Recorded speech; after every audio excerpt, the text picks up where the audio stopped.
Hello, folks, and welcome to Leaky Weekly, on the show where we dive into the last week or so of news in the world of data leaks, cybercrime, and the dark web. Now, before we get started, a quick disclaimer that a lot of what we talk about are claims from journalists in very emerging stories or from threat actors themselves. A lot of the times, these claims can end up being exaggerated, undersold, oversold, or outright made up. So please take all claims and stories with a healthy degree of skepticism. Now, with that said, I'm your host, Nick. There is absolutely nothing on these papers, and let's get into our first story. Okay, for our first story, this one's a doozy. 2.9 billion personal records have been leaked from National Public Data, or NPD, a data aggregator that sells background checks. NPD has acknowledged and confirmed the leak and said they are cooperating with law enforcement. So, your first reaction to this story probably is, and probably should be, 2.9 billion people? Are you serious? Now, also, all of the conversation surrounding this is that the data only concerns people in the US, the UK, and Canada. And then simultaneously that somehow 2.9 billion people have been implicated. So let's address the 2.9 billion pound elephant in the room. The combined population of the US, UK, and Canada is like 450 million people. So no, 2.9 billion people are not implicated in this incident. There may be tens of millions implicated, maybe more, but when you start throwing out insane numbers of that magnitude, it kind of loses all meaning. Now, there are several really good write-ups on this. Brian Krebs has a great one. Troy Hunt has a great one. I encourage you to read both of those. And in Troy Hunt's reporting, he found that one person in this leak might be represented several times in the data for like each unique address they have, for example. So that should help explain how a file ends up reaching 2.9 billion records. These are all just individual data points you can think about it. What was leaked in the 2.9 billion records? Now, some of the records contain personal information and social security numbers. Some of them contain other data points about the individual, like their address. Many of the data points were found to be deceased people. And many are repeats with very, very small variations, which Troy Hunt found when looking at his own records, that many of them were also just flat out wrong. So is this a large data leak? Absolutely. Does it affect 37% of the global population? Not even close. Interestingly enough, we have seen this data set listed before. We saw it for sale on XSS in April. We saw a small subset of it for sale on Leakbase. And then we saw it listed by well-known breach forums user US DoD for $3.5 million, which is when it really gained critical mass as a story. And then later on, most recently, and I'm not sure why, maybe an unsuccessful sale, maybe some other reason, the data set was just given away for free, presumably after having circulated already a couple times between the likes of the person who listed it originally, SXUL, and US DoD, and probably others in their network. So the big news here is that the big leak that US DoD posted in April for sale was just listed for free by a different user. That's the story.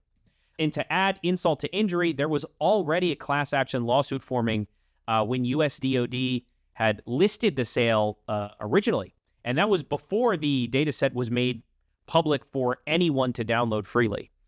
So people are just now starting to parse through the data and produce insights. So let's wait and see if we can get an official count of how many people are actually implicated in the data for accounting for inaccurate records, repeats, and deceased people.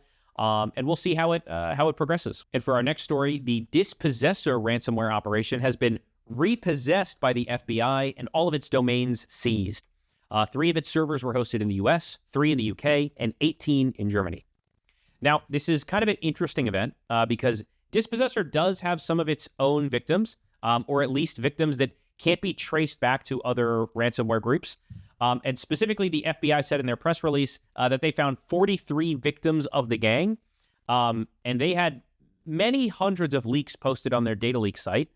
So I imply from that of the hundreds they posted, 43 were actually their victims in the end, and the rest were reposts from other ransomware groups' data leak sites. Now, back in March, Ransom Feed News said that 328 of the 332 claims originally listed were reposts, meaning that at the time of original publication, only 2 of them were new claims. So A majority of the victims posted to its site were just one-to-one copies at the time from existing Lockbit victims, meaning at first they were kind of just an extortion group, maybe just even an aggregator, in that they had the data listed on their servers that had already been claimed by other groups, which they claim was useful because it was no longer subject to the availability restrictions of Lockbit. Ransom Feed News also pointed out that a lot of their victims were repeats from other groups, not just Lockbit. And the group claims to be ex-affiliates of Lockbit. On their data leak site are copies from Clop, 8base, Cactus, Snatch, and Hunters International, among a few others. It said that after the angry Lockbit developer leaked their encryptor, Dispossesser picked it up and started using it. That's presumably when its own victim count started to pick up. One of the domains seized in the operation was redhatcipher.com, along with cybernewsint.com and cybertube.video, which were all kind of like fake cybersecurity news sites. An oddly similar domain, redhatcyber.com, is still online. I don't think is affiliated with their infrastructure, and hosts an interview with Dispossessor that is so LLM generated it will melt your brain. The first 3 paragraphs are basically them saying hello.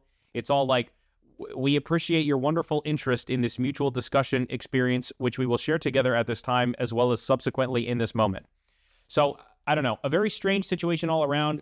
Don't read the interview, it's crazy. And we'll keep an eye on this one to see if any other law enforcement operations actually result in arrests of people in the gang, or if the seizure, means they'll pop back up soon. Now, for a smaller story that we've heard a million times before, 78,540 members of Leakbase had their usernames and some basic user metadata listed on breach forums, according to Dark Web Informer.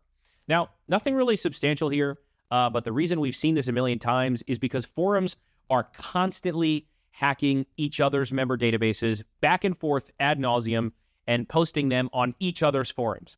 So it's kind of a beef as old as time. In this case, I'm not aware of any public spout between breached and Leakbase. In fact, in our first story of the NPD database, a subsection of that data was posted for sale by USDOD on Leakbase. USDOD, by the way, is a prominent and well-known member of breach forums, who also considered starting his own forum after the original breach forums or the most recent breach forum shutdown. So another one bites the dust, I guess, but not really. It was kind of just usernames and IDs. So maybe one day the forums will stop fighting each other, but not today. And for our final story, JP Morgan and JP Morgan were arrested by the National Crime Agency in the UK after being identified as the culprits behind the Reviton ransomware group, whose victims would pay them out of their JP Morgan accounts. Okay, part of that was a joke. The victims paid out of whatever bank accounts that they used at whatever banks.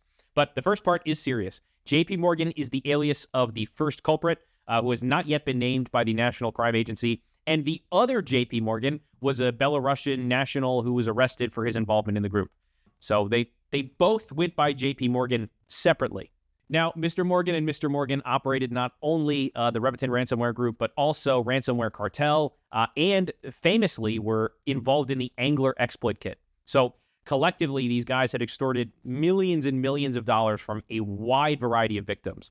4 other members of the group were arrested, specifically those suspected of also being involved in the Angler exploit kit, and 15 of their employees out of the office they operated in Ukraine, which was raided. So this is kind of crazy because the Angler exploit kit has been around since like 2013. It was doing sandbox evasion before most ransomware affiliates had even been born. In Cisco's 2015 mid-year report, they said 2015. In their 2015 mid-year report, they said that Angler accounted for 40% of user penetration in cyber attacks observed so far. So back then, it was the leader in exploit kits.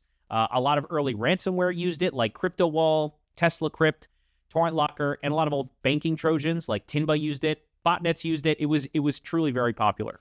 So this is a pretty major arrest in malware history, and it's still sort of developing in that the identity of JP Morgan #1 has not yet been made public by law enforcement.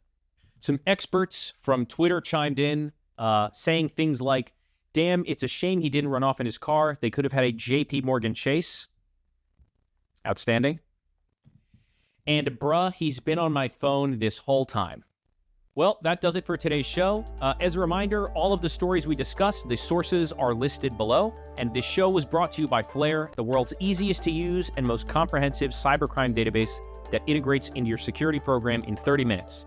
Sign up for our free trial linked in the description below to try it yourself. Thanks again, and I will see you next week or so.